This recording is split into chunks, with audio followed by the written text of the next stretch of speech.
Welcome back to the deep dive. If you're here, you're looking for that fast, engaging way to get truly well informed, and well, we are here to deliver that shortcut today. We are. Today we're digging into a really critical sociocultural topic, Mm. how people adapt when they move to the United States. And our mission today is it's a bit more than just analysis. We're pulling foundational knowledge, these core ideas directly from our source material. That source is excerpts from a really insightful work called The Immigrant Experience, American Culture Shocks. And we are zeroing in on one section in particular, culture shocks immigrants face in the USA. This is where it gets really interesting, because we're not just going to talk about the title. No. We're diving straight into the actual categories, the concrete examples this material gives. So for you, the listener, you're going to walk away from this with a much clearer picture of these sort of hidden system crashes that challenge newcomers. And that title alone, you're right, it's a roadmap. It really promises a deep, structural look at adaptation. But the fact that this material even exists, it confirms something important. What's that? That the challenges new arrivals face aren't just, random personal failings. They are predictable, systemic clashes between two different sets of deeply ingrained cultural rules. Okay, so let's unpack that framework just for a second so we can get to the good stuff. The first piece is the immigrant experience.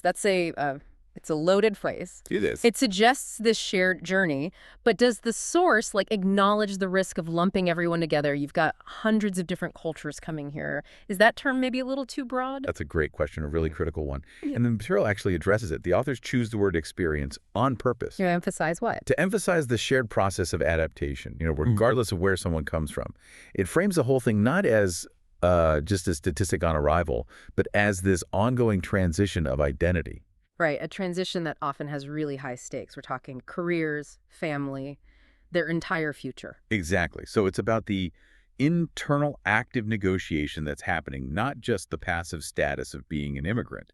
It tries to formalize these challenges that, let's be honest, are often dismissed by people born here as just individual problems. So by calling it the immigrant experience, it validates that these hurdles are systemic. They're part of a real, felt process. An active reality, not a passive label. It provides a kind of necessary structural empathy. And for you, the listener, understanding that context is so important because it gives you a lens for viewing society. You really can't analyze a policy or even just communicate well with a new colleague without understanding this fundamental process of adaptation. Right. It shifts the conversation from them to the reality of us collectively trying to navigate these different rule sets. Mm-hmm.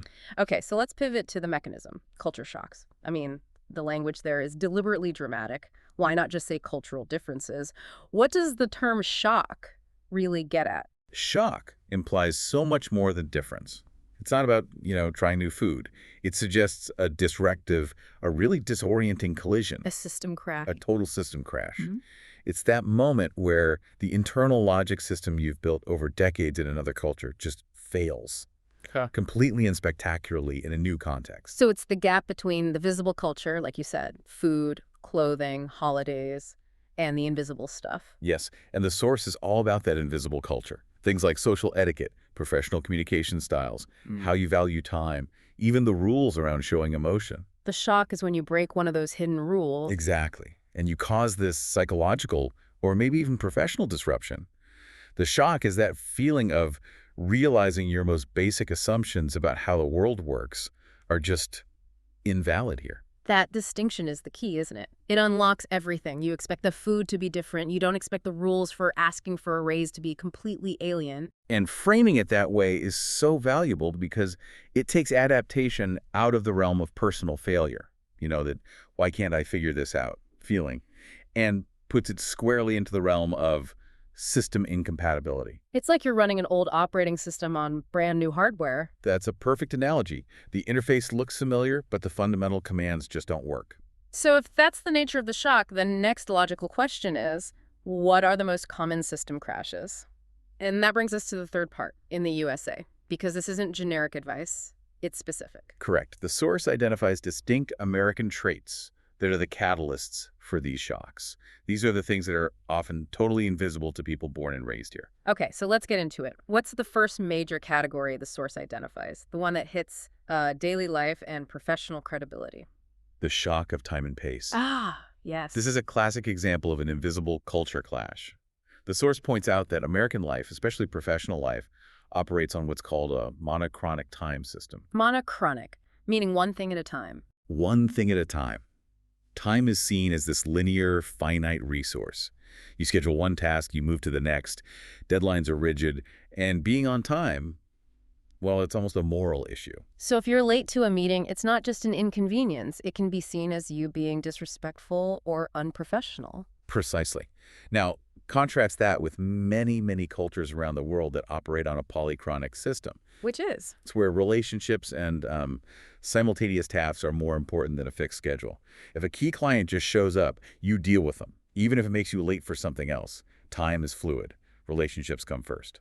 And that mismatch is the shock. Someone from a polychronic culture might see sticking to a rigid schedule as rude. You're prioritizing a clock over a person, while the American sees their lateness as lazy or disrespectful. That is the system failure right there. And the source really emphasizes the high stakes of this. It could affect job performance reviews, you can get financial penalties for late payments, even social isolation for constantly breaking these unwritten rules. It's not about being a good or bad person. Not at all. It's about decoding two completely different operating systems for reality. That makes this so valuable. Okay, let's move to the second major shock the source brings up. This one feels like it's where the most interpersonal friction happens. Directness in communication and conflict.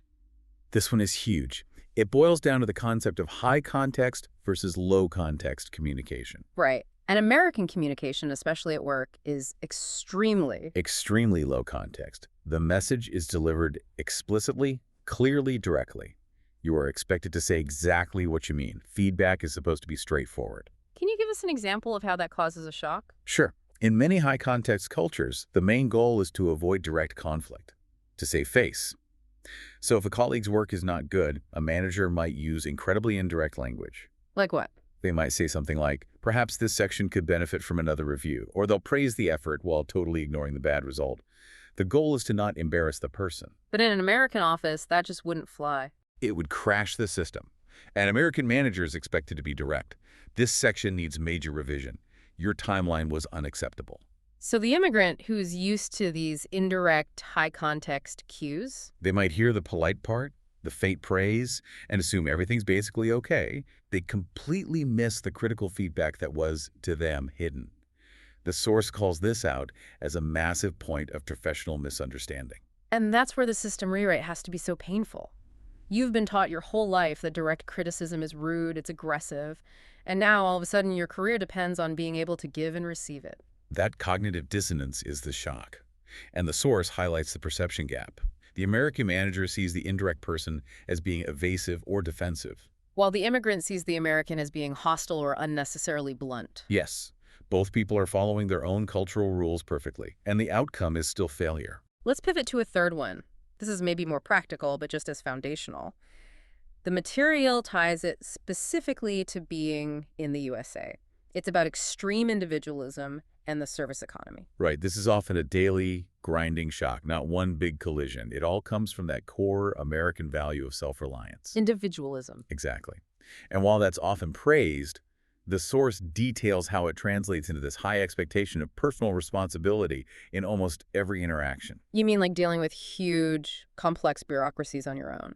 That, yes, navigating the DMV or health insurance, but also in the very peculiar structure of the American service industry. You're talking about tipping. Tipping is the perfect example the source uses. In so many parts of the world, the cost of service is just included in the price. A tip is, a small bonus for exceptional service, or it just doesn't exist at all. Because the assumption is that the employer pays the employee a living wage. Of course. But the shock here in the U.S. is that the cost of service is partly pushed onto the consumer. And tipping isn't optional. It's a high-stakes, unwritten social rule that's tied directly to the server's livelihood. And for a newcomer, it's not just confusing what percentage for who. The whole idea that a mandatory gratuity is a substitute for a salary is just It's fundamentally alien. It is. And that psychological load of having to do a complex calculation at the end of every single meal, plus the fear of accidentally insulting someone, Yeah. that creates a real, tangible, daily stress. And that stress is just one piece of the bigger shock of American self-reliance, right? The source notes that these complex American systems, banking, utilities, all of it, they assume a baseline of knowledge that a new arrival just doesn't have. Right. You're expected to teach yourself these highly specific rules with very little institutional help. That reliance on individual navigation is a massive shock. It's that sink or swim mentality. Yes, whereas in many other places, the state or, extended family provide more of a safety net. The source frames this as a constant, low-level operational challenge that just wears a person down. Okay, so let's synthesize this. We started by just looking at a title, but by diving into these actual categories, we've moved from the abstract to something really concrete. So what does this all mean for you, the listener? It means we have a clear framework now, using the source material. We've established that the immigrant experience is this high-stakes transition. Characterized by these distinct culture shocks that are unique to the U.S. Exactly.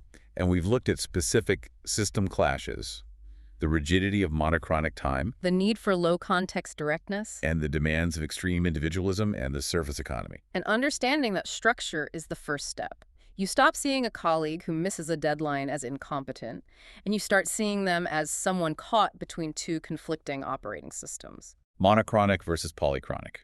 High context versus low context. Knowledge is only valuable when you apply it. By recognizing these categories, you can anticipate friction points and offer clarity, not just react. You can decode the invisible rules. Yeah. Based on the fact that this is such a defined field of study, consider this final thought for your own reflection. How many of the cultural norms that seem completely invisible or natural to you, things like the expectation of small talk with a cashier, or the exact distance you stand from someone in a conversation, or even how fast you're supposed to answer a non-urgent email, how many of those are the very rules causing the most difficulty for others? Yeah. And knowing now that these cultural rules are a system that can crash, how often do you unintentionally reinforce them just because you assume they're universal? Keep exploring those invisible assumptions. It's really the key to everything we just talked about. A profound thought on a complex topic. Thank you for joining us on this deep dive. We hope this has given you a foundational, empathetic lens to view these challenges. Until next time, keep exploring.